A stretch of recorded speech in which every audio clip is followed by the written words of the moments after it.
Bien-aimés frères et sœurs en Christ, bon sabbat sur le regard du Seigneur. Je suis encore devant vous, je reviens pour continuer l'étude que nous avons commencé sur le jugement. Le jugement, la dernière phase de l'œuvre du Christ, avant la fête de temps de grâce. Nous sommes dans cette phase de la fin. Et nous avons commencé donc une série d'études sur le jugement. Et nous avons vu comment le trône a été établi. Les juges se sont assis, l'ancien de temps, et les anges comme témoins et assesseurs sont déjà là. Et Christ, notre avocat, il se met aussi là devant le trône pour justifier ses enfants. Et donc les livres sont ouverts et Jésus, il est notre avocat. Aujourd'hui, nous allons commencer à voir comment les péchés sont effacés. Comment les péchés sont effacés du livre du ciel. Avant de commencer donc, cette étude, nous allons d'abord nous incliner devant le trône de grâce, demander pardon et demander à ce que les anges viennent nous assister afin que cette étude puisse aussi avoir place dans notre vie et dans notre esprit.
Merci Père éternel de ce moment que tu nous donnes encore de ce 16e sabbat, ces jours sacrés, Seigneur. Nous réjouissons de notre devant la trône de grâce et pour contempler, Seigneur, ce trône auprès duquel notre situation s'examine et notre Seigneur, notre avocat, nous justifie. Merci Seigneur de notre don précieux que tu nous as donné. Père, nous voulons nous mettre dans ta main. Nous voulons encore continuer l'étude sur le jugement. Nous voulons, Seigneur, voir comment notre Seigneur intercède et pour que nos péchés soient effacés. Merci, Seigneur, d'avoir conçu ce plan pour nous. Je remets dans tes mains, Seigneur, mes frères et sœurs qui vont suivre cette étude maintenant. Ceux qui le suivront plus tard. Seigneur, qu'ils soient bénis par toi. Moi, je ne sais pas quoi les rapporter, mais toi seul, tu connais leurs besoins. Merci, Seigneur, de les nourrir, d'étancher leur soif de ta parole, Seigneur. Merci de pouvoir au bien-être chacun de nous conduire dans cette voie de la sanctification. Au nom et pour la gloire de notre Seigneur Jésus-Christ, notre remercions, Père. Amen.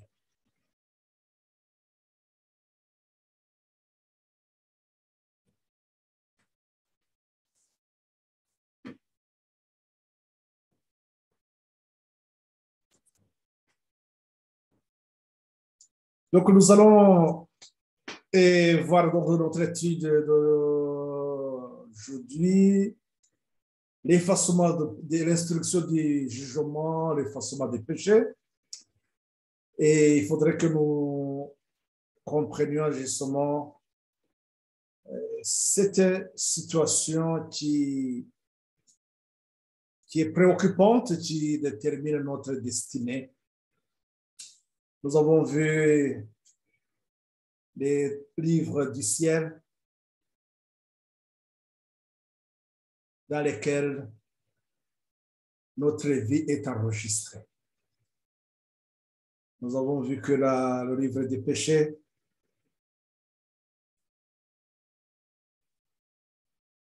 peut déterminer, ou il détermine même, on le confirme, détermine notre destinée. Lorsqu'il y a des péchés qui ne sont pas effacés, nous sommes perdus.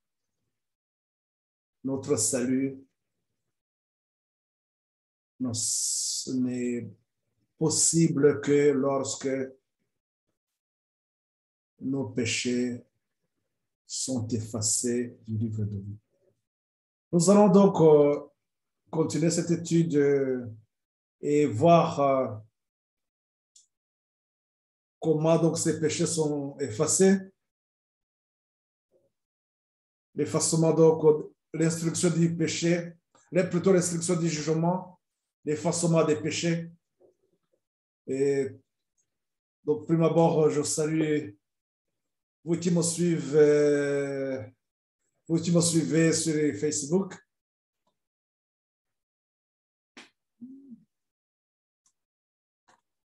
Je ne sais pas ce qui se passe, pourquoi il y a un souci.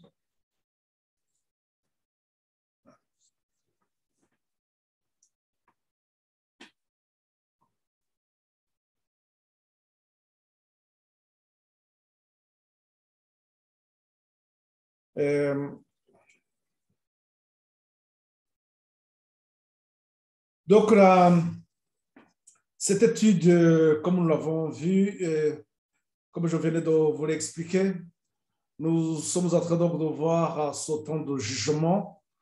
Et les livres sont ouverts.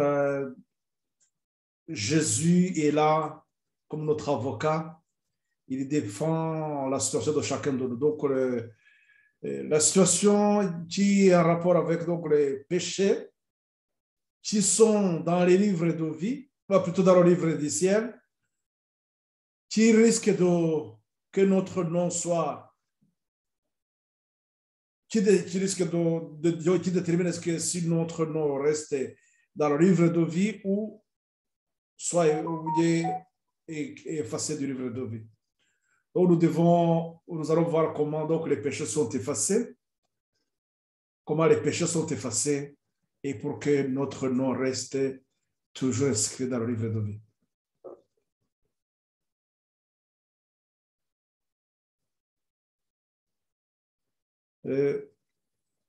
Nous allons donc partager l'écran.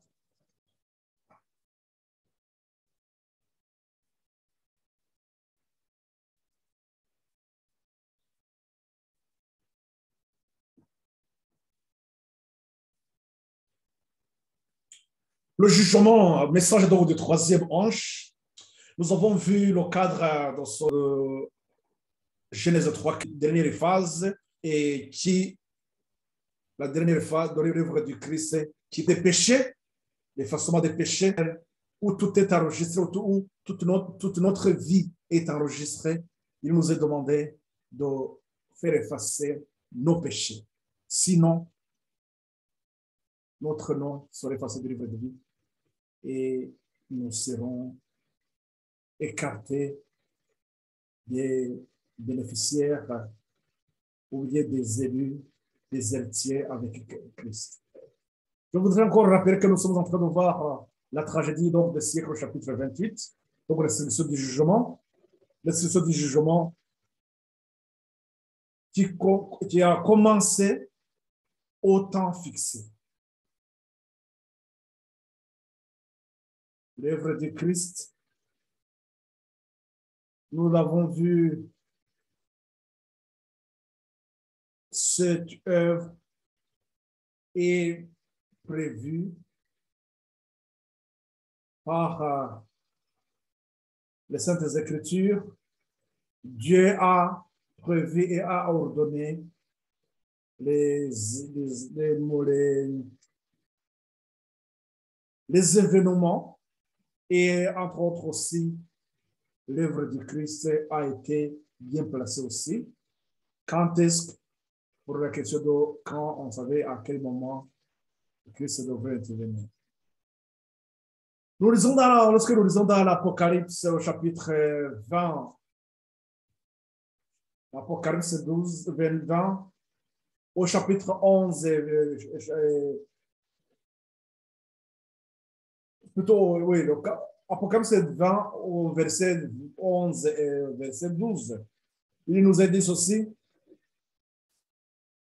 Il nous parle donc de ce jugement et je vais nous faire le lien aussi avec donc, Daniel 7, 10. Je ne vais pas prendre parler de ça parce que nous avons des textes que nous avons lus.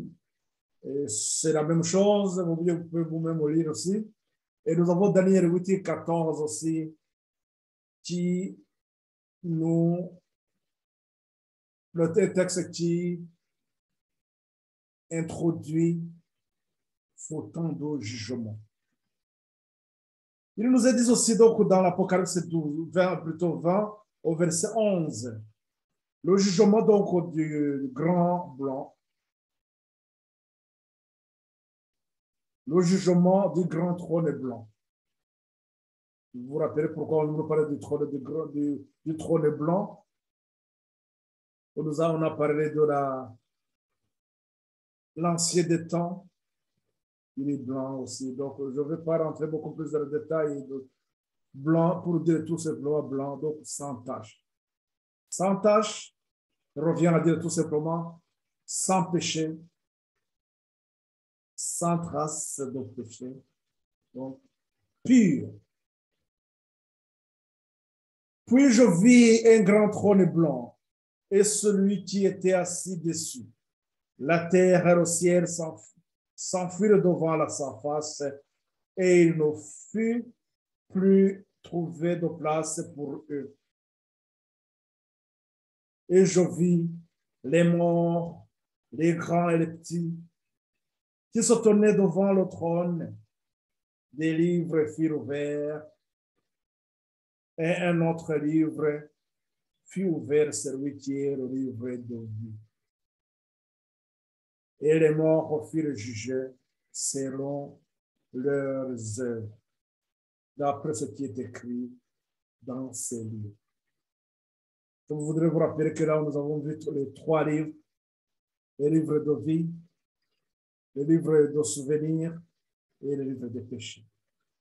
Et nous avons compris que c'est dans le livre des péchés détermine justement notre destinée. Voilà pourquoi nous mettons l'accent sur donc l'effacement des péchés. Lorsqu'il y a un péché dans le livre, donc le nom risque d'être effacé du livre de vie.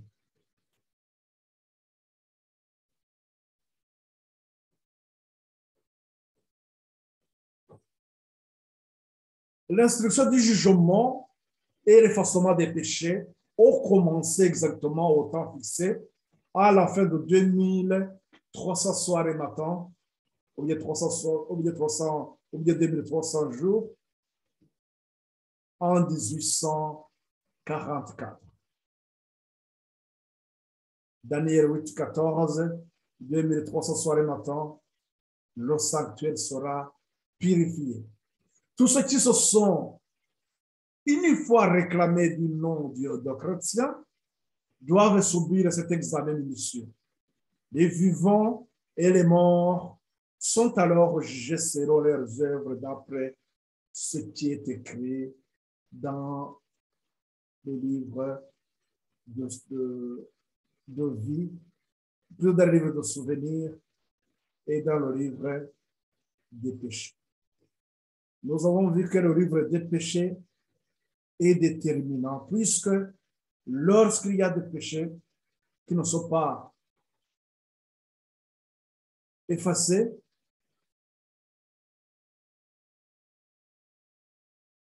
le livre de souvenirs ne sert à rien, donc tout est mis de côté. Cette instruction du jugement, comme on nous dit que donc c'était et de restriction du jugement et l'effacement des péchés ont commencé exactement au temps fixé. Vous vous rappelez, nous nous rappelons que l'évangile éternel, dans sa dynamique prophétique, dans sa portée, donc, dans sa perspective prophétique, il avait été annoncé. Et donc, nous avons Daniel 9, 24 qui va nous indiquer la date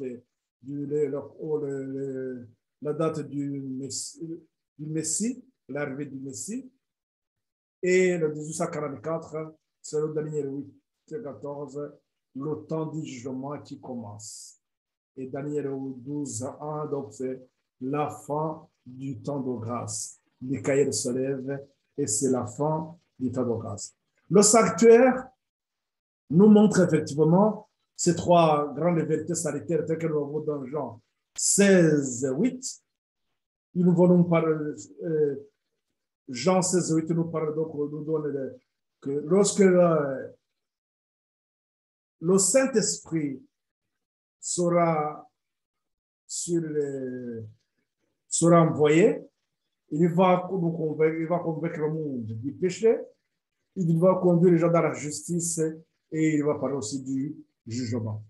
Et donc là, nous avons dans les rites de l'étude du sanctuaire, nous montrent justement l'œuvre du Christ, il nous montre de Christ qui est le sacrifice, il nous montre de Christ le prêtre et Christ le grand prêtre.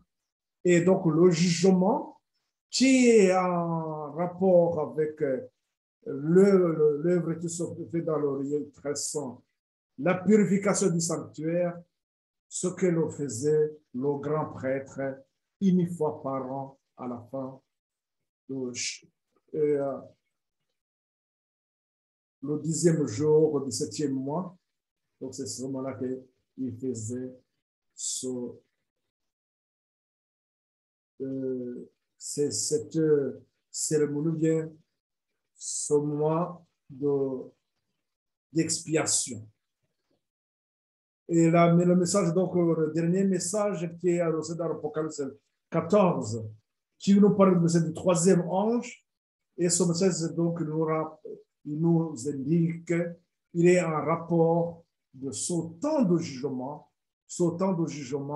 que nous avons justement ici. Donc, vous savez que, comme nous venons de le voir, le temps de l'instruction du jugement et l'effacement des péchés sont arrivés le moment fixé, donc à la fin de 2300 le matin, à partir du 22 octobre 1844, nous commençons donc ce temps de jugement et ce mois de l'effacement des péchés, comme nous venons de le voir donc dans Apocalypse 20, verset 11 et verset 12. Le pardon, donc, c'était comme aussi une promesse qui devrait se réaliser dans la nouvelle alliance.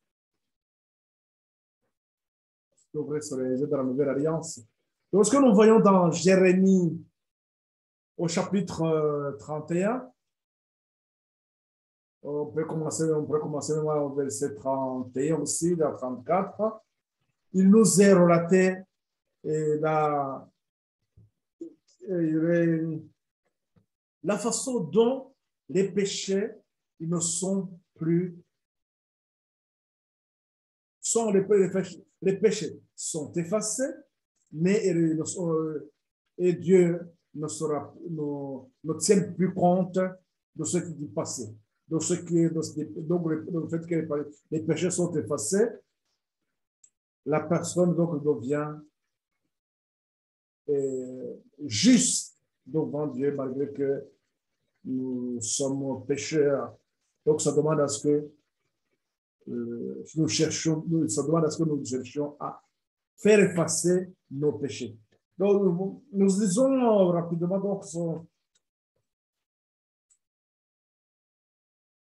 et donc c'est un temps de délivrance et de joie que Dieu adressé d'abord à son peuple, d'après son prophète Jérémie, à travers son prophète Jérémie.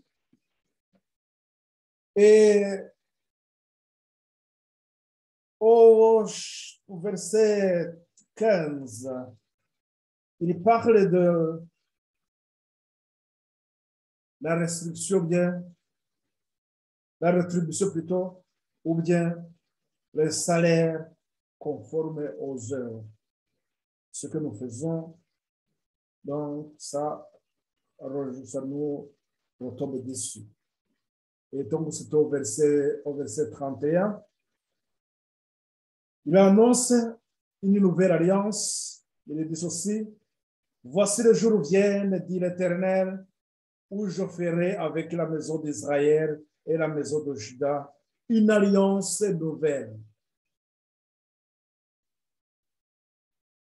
Non comme une alliance que je traitais avec leurs pères, le jour où je les saisis par la main pour les faire sortir du pays d'Égypte. Alliance qu'ils ont violée.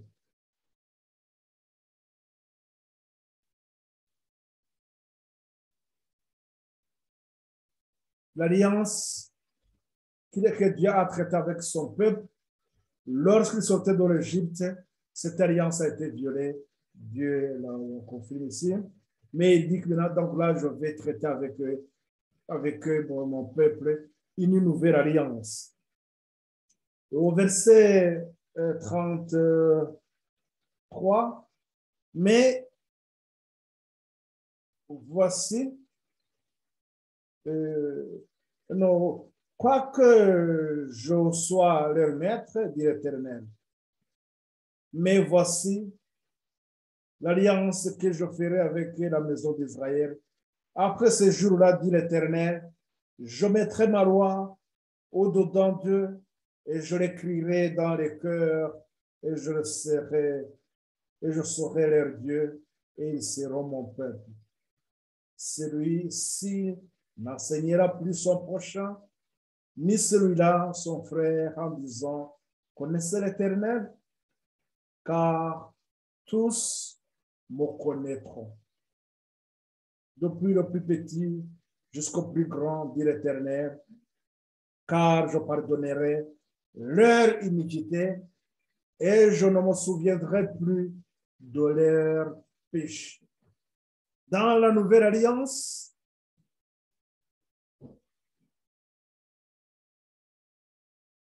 l'alliance que Dieu va traiter avec son peuple à travers Christ.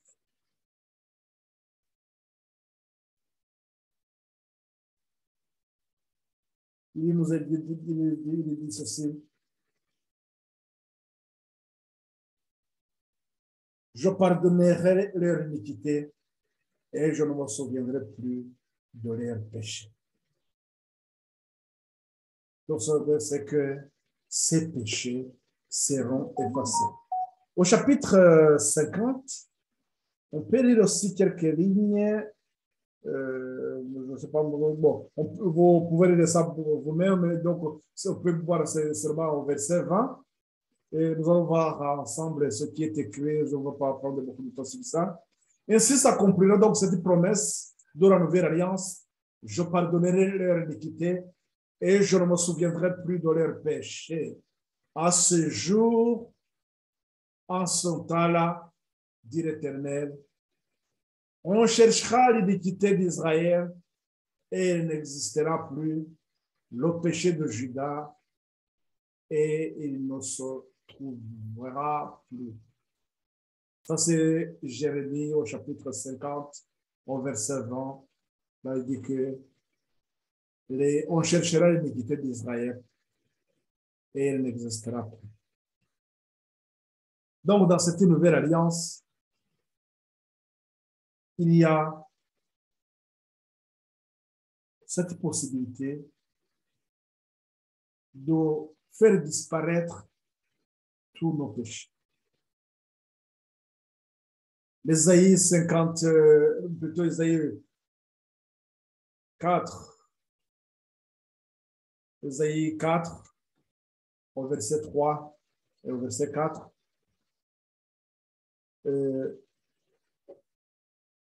On ne va pas lire tout. Je vais me limiter seulement sur verset 3.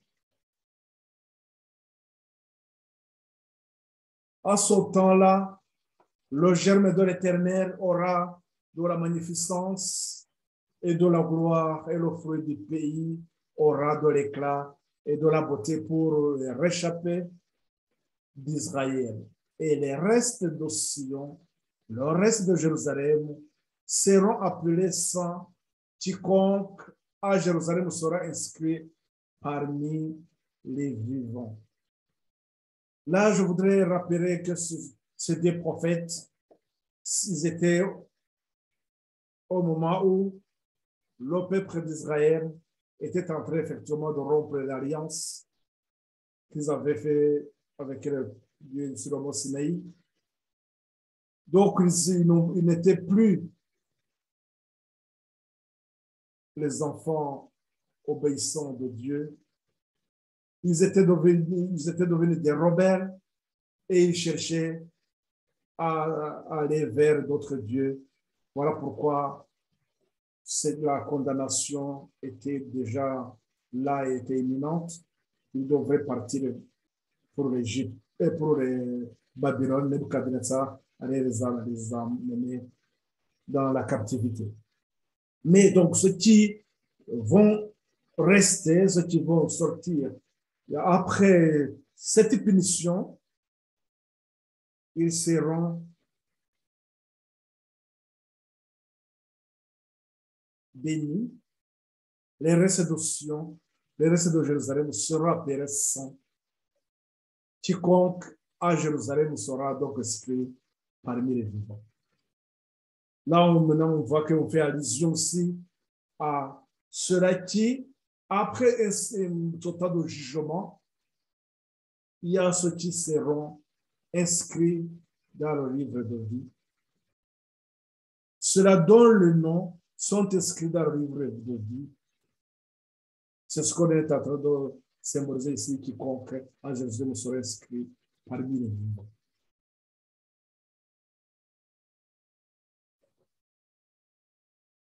L'instruction du jugement et l'effacement donc des péchés auront lieu avant le retour du Seigneur.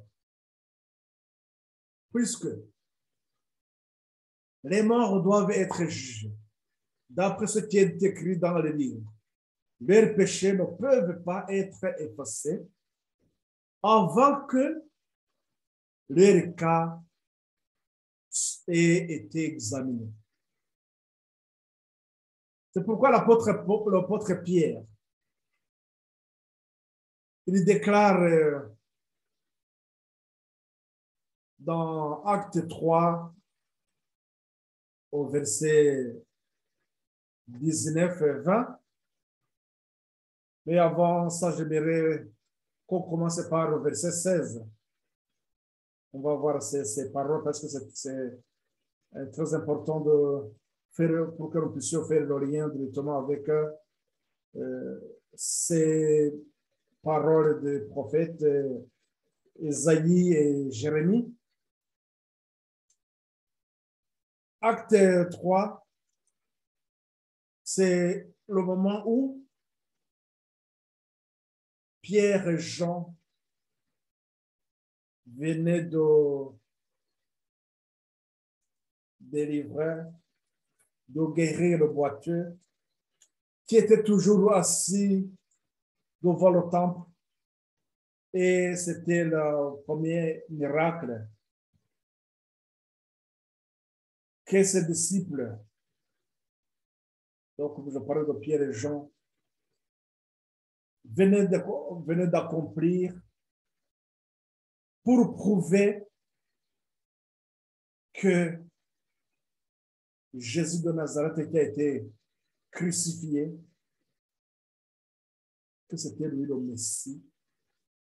Donc ce signe était là pour prouver que Dieu a envoyé effectivement Jésus comme son fils. Comme le boiteux qui était là devant donc, le temple, tout le monde le voyait là-bas, il le connaissait. Donc tout le monde était dans l'étonnement. Voilà que c'était le bon moment effectivement de prouver, donc de témoigner de cette gratitude de notre Dieu. Il est dit aussi, et je commence par le verset 16, c'est par la foi en son nom que son nom a raffermi celui que vous voyez et connaissez. C'est la foi en lui qui a donné à cet homme cette ancienne guérison en présence de vous tous. Verset 17. Et maintenant, frères, je sais que vous avez agi par ignorance, ainsi que vos chefs, mais Dieu a accompli de la sorte ce qu'il avait annoncé d'avance par la bouche de tous les prophètes que son Christ devait souffrir. Dans le verset 19, repentez-vous donc et convertissez-vous pour que vos péchés soient effacés, afin que des temps de rafraîchissement viennent de la part du Seigneur et qu'il envoie celui qui vous a été destiné, Jésus-Christ, que le ciel doit recevoir jusqu'au temps du rétablissement de toutes choses dont Dieu a parlé anciennement par la bouche de ses saints prophètes d'autrefois. Pierre déclare quel est le péché des croyants. seront effacés avant que des temps de rafraîchissement viennent de la part du Seigneur et qu'il envoie celui qu'il a destiné, Jésus. Je voudrais dire que nous voyons à travers ces paroles de Pierre, au verset 19, il dit, repentez-vous et convertissez-vous. Il y a une repentance, c'est-à-dire, tu reviens dire tout simplement, haïr le péché et une conversion aussi qui doit suivre, c'est-à-dire une vie sanctifiée, marcher dans la sainteté.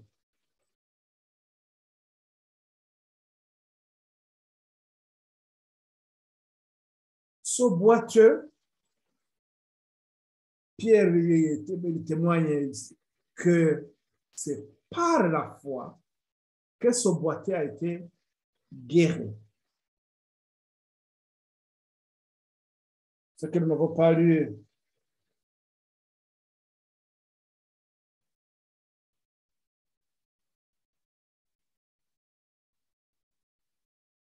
au verset, c'était au verset 3, c'est ma parole que j'aimerais partager aussi. Cet homme voya Pierre et Jean qui allaient y entrer, donc qui entraient dans le temple, leur demandant l'aumône. Donc lui, il demandait l'aumône, mais Pierre, de même que Jean, fixa les yeux sur lui et dit, regarde-nous. Et il regardait attentivement, s'attendant à recevoir de quelque chose. Alors Pierre lui dit, je n'ai ni argent, ni or, mais ce que j'ai, je te le donne au nom de Jésus-Christ de Nazareth. Lève-toi et marche. Et le prenant par la main droite, il le fit lever au même instant.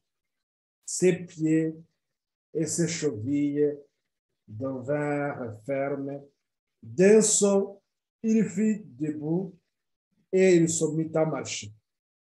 Il entra avec eux et dans le temple, marchant, sautant et louant Dieu. Voilà donc le miracle qui venait de se faire. Et cela, ce qui est tout le monde, ce qui étonnait tout ce qui est, les gens qui étaient là devant le temple. Donc, ils étaient étonnés. Mais c'est par la foi que cet homme aussi a été guéri. Je voudrais vous rappeler que cette première démarche, là, il nous a demandé le pardon, la repentance. Rappelons-nous la première étude que nous avons, la première étape sur la vie de l'évangile. Donc, il a appelé la repentance et il a développé la foi. Et ce que nous disons, voilà, il faut qu'il y ait la conversion pour qu'il y ait le temps de rafraîchissement où, pendant ce temps, le Seigneur change notre vie et nous devenons des personnes capables de vaincre le mal. Rappelons-nous les Philippiens 2, au verset 13, que c'est Dieu qui crée en nous le vouloir et le faire. Donc, il va nous transformer, il va nous donner cette force qui va nous conduire donc dans cette voie de la sanctification. L'instruction donc du jugement terminée, le Seigneur viendra et sa récompense sera avec lui pour rendre à chacun selon ses œuvres. L'effacement des péchés du sanctuaire, qui est symbole du jugement. Le symbole du jugement. Je voudrais que on regarde encore cette image qui nous parle qui nous montre comment le sanctuaire et le jugement, plutôt la purification du sanctuaire, ou bien l'effacement des péchés, c'est le grand sacrificateur qui faisait ça. Donc, c'est pour cela que nous disons que c'est en rapport avec ce temps de jugement, ce temps qui est annoncé par le message donc du troisième ange. Le message du troisième ange.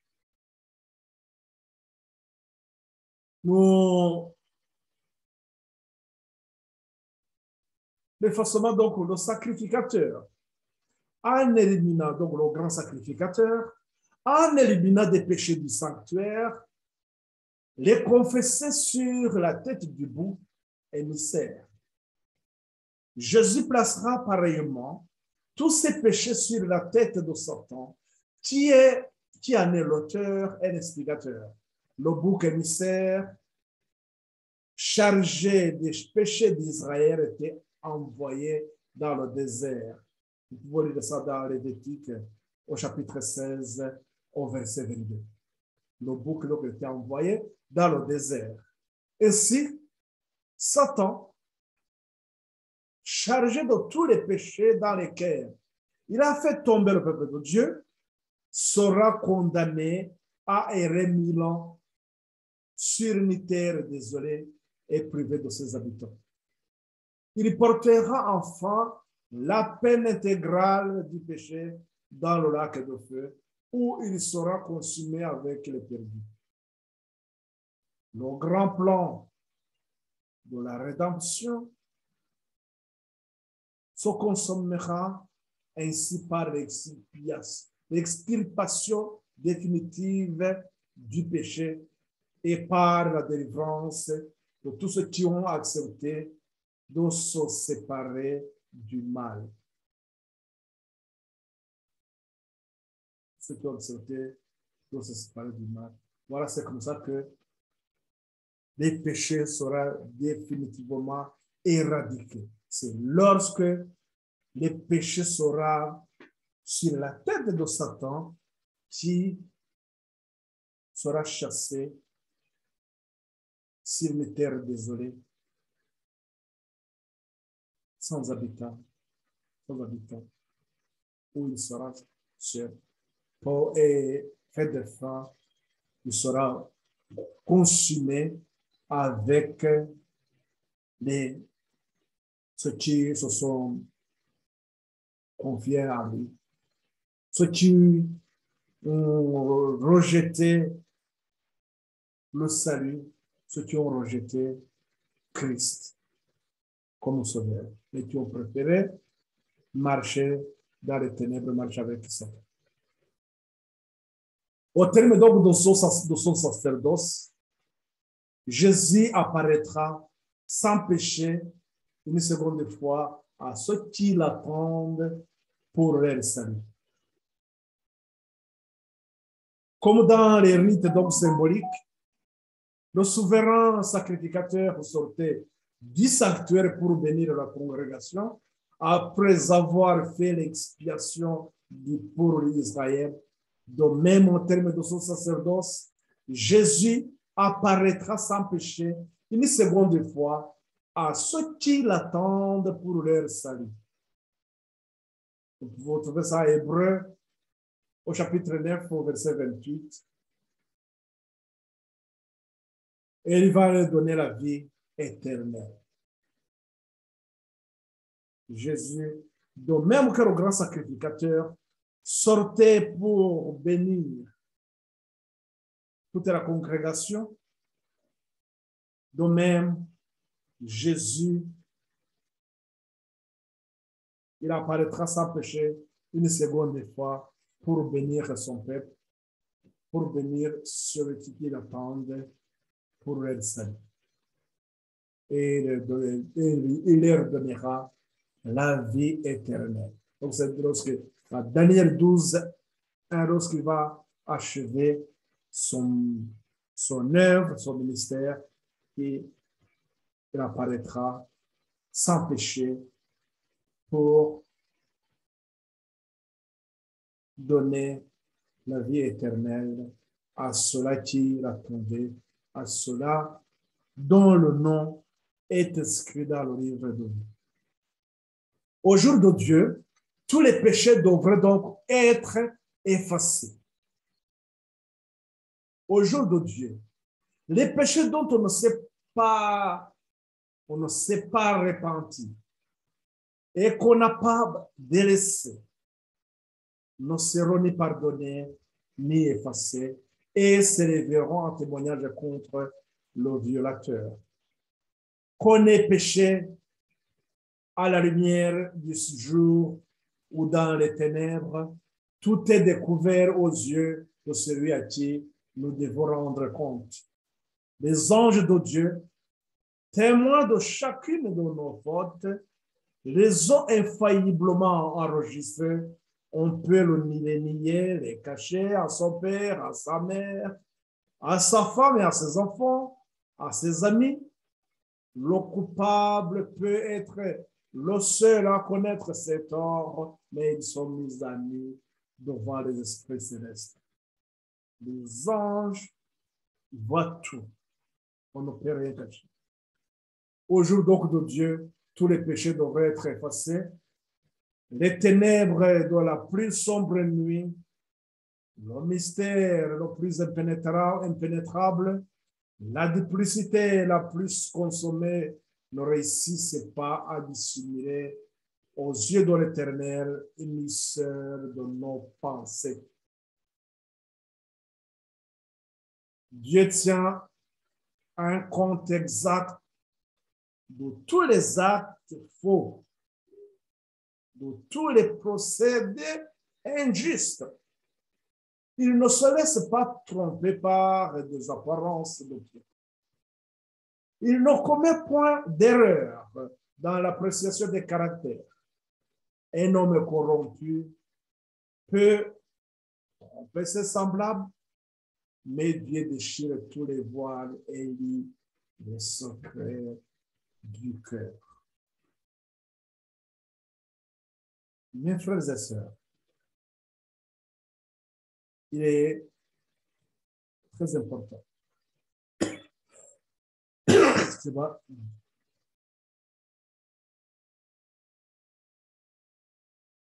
de nous examiner, non seulement de considérer nos actes, mais il faut que nos pensées aussi soient anoblies. Pour que nos pensées soient anoblies, nous devons plonger dans les Écritures. Nous devons alimenter notre esprit par la parole de Dieu et non des choses futiles. Une fois nos pensées sont anoblies, nos actes seront nobles,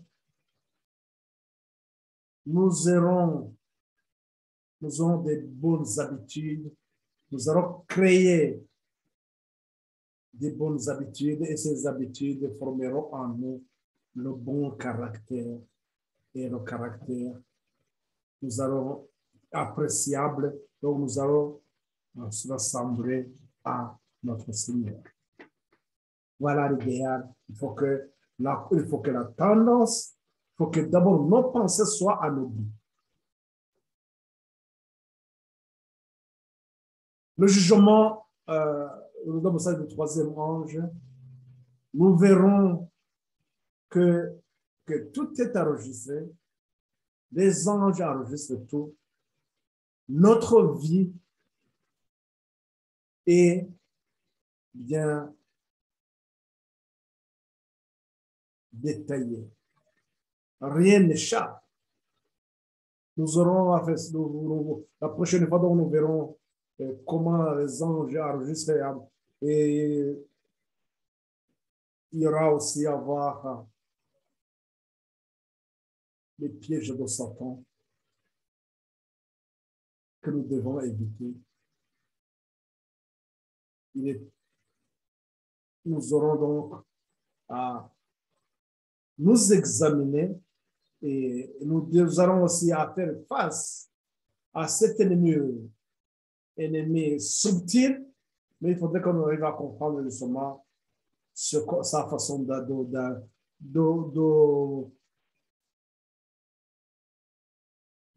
façon dont il nous entraîne dans ce péché. Il est instigateur, mais il faudrait qu'on arrive à discerner ses erreurs, sa façon de faire. Mes frères et sœurs, donc, voilà, cette étude, nous l'arrêtons ici. Et je pense que nous avons bien compris comment que ces péchés doivent être effacés du livre du péché pour que notre destinée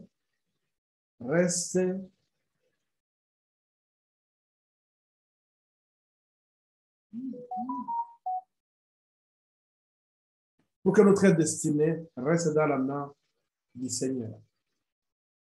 Donc, nous devons aussi veiller sur notre vie au quotidien.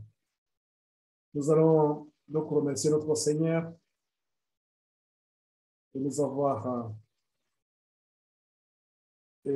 enseigné, de nous avoir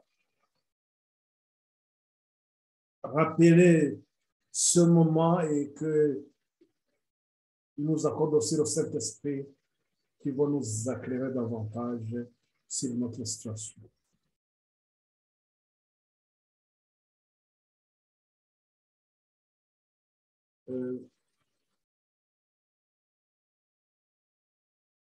Nous allons prier pour remercier notre Seigneur.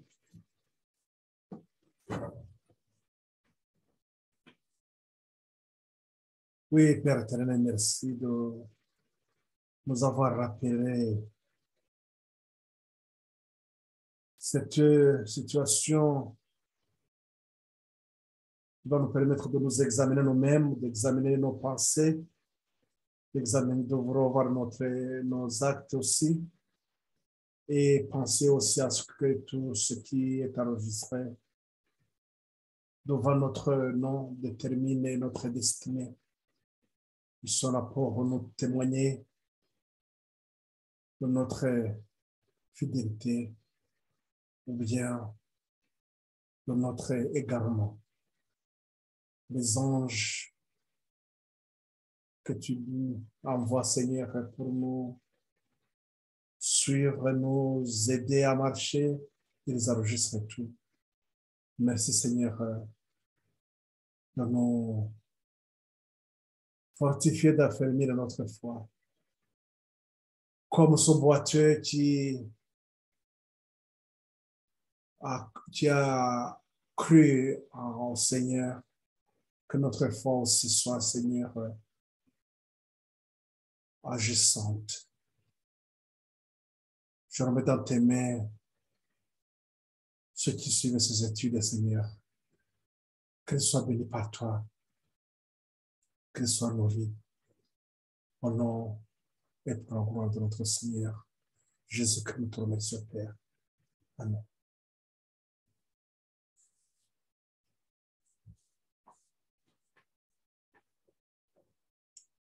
Donc, à la prochaine occasion, donc, nous suivrons voir la partie comment tout est enregistré la prochaine fois.